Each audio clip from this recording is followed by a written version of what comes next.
Assalamualaikum Ustaz. Waalaikumsalam warahmatullahi wabarakatuh. Semoga dibahas oleh Ustaz, insyaallah. Saya pernah mendengar bahwa kurban kita akan menjadi kendaraan orang yang berkurban saat di akhirat. Apakah benar Ustaz? Oh ya, saya pun demikian, pernah mendengar dan membaca juga referensi-referensi terkait, khususnya ada riwayat yang disandarkan kepada Nabi sallallahu alaihi wasallam dengan kalimat istafrihu dhahayakum, ya, gemukkanlah, baguskanlah hewan-hewan sembelihan kalian, fa innaha matayakum 'ala sirat. Karena sesungguhnya hewan-hewan kurban, hewan-hewan sembelihan yang dibaguskan itu nanti akan datang di hari kiamat menjadi kendaraan kalian melewati sirat, ya, melewati jembatan penyeberangan yang menentukan antara rahmat ataukah azab, antara surga ataukah neraka. Namun demikian persoalannya, riwayat ini dan riwayat-riwayat terkait, ya, nanti ada beberapa jenis lafaz-lafaz yang berbeda. Ada yang thamminu, ya, atau yang azimu, ya, besarkan, baguskan, cari yang terbaik di hewan kurban kalian, dan ujungnya sama, bahwa sungguhnya hewan-hewan itu akan menjadi kendaraan tunggangan kalian saat melewati as-sirat atau di hari kiamat. Seluruh riwayat-riwayat ini persoalannya dinilai oleh para ulama-ulama pakar di bidang ahli hadis itu sebagai riwayat-riwayat yang sangat lemah, bahkan sebagian diantaranya tidak memiliki asal, ya, sehingga disebut hadis-hadis yang bermasalah.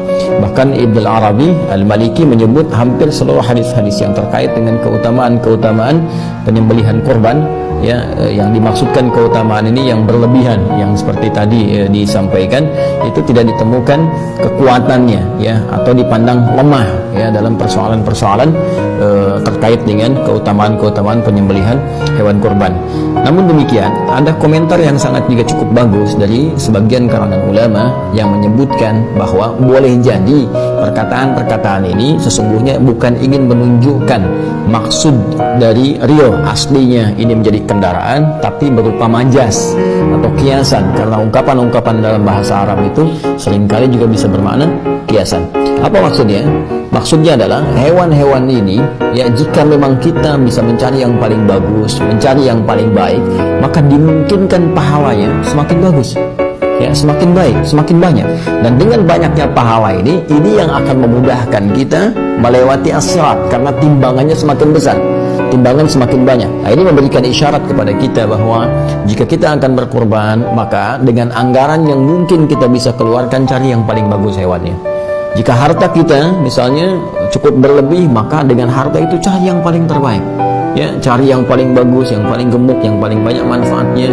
Maka dari situ apa yang bisa didapatkan? Keikhlasan kita dengan berkorban itu yang menjadikan pahala bisa berlipat. Dengan pahala berlipat, mizannya semakin kuat, semakin berat, dan dengan semakin berat ini itu yang berpeluang kemudian menghadirkan ridha Allah Subhanahu wa taala, menutupi kesalahan kita sehingga mempercepat kita melewati sirat.